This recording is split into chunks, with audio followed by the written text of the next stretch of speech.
Ni kumbukumbu ya mwaka mmoja tangu Wakenya walipojaza mitaa ya Nairobi na kuingia bungeni kwa hasira na matumaini.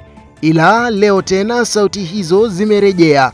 Maelfu ya vijana wa kizazi cha Gen Z wamesimama kidete, wakiweka mishumaa, maua na mabango yenye ujumbe mzito: haki kwa waliopoteza maisha, haki kwa Albert Ojwang.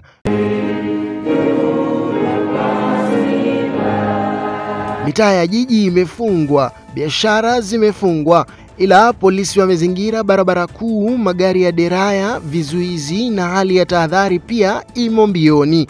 Kifo cha mwalimu na blogger Albert Ojwang kimechochea hisia kali. Wengi wanaamini aliuawa akiwa mikononi mwa polisi, wakati wa uchunguzi ukiendelea.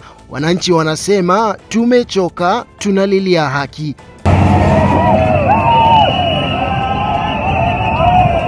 Viongozi mbalimbali wametoa wito wa utulivu, wengine wakitaka maombi, wengine wakisisitiza sheria. Lakini kwa vijana walioko mitaani ujumbe ni mmoja: hatutanyamazishwa tena.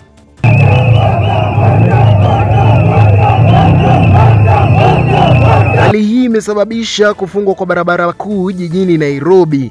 Thika Road, Waiyaki Way, Ngong Road, Jogoo Road, Mombasa Road na University Way zote zimefungwa au zinashuhudia msongamano mkubwa wa magari.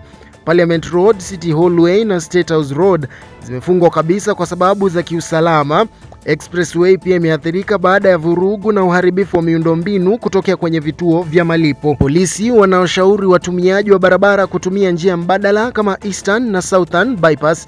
Wito umetolewa kwa wananchi kuepuka maeneo ya jiji na kufuata maelekezo ya usalama. Tutarejea na mengi, ni hayo tu kwa sasa. Mimi wako Brian Uma, Gary Reports.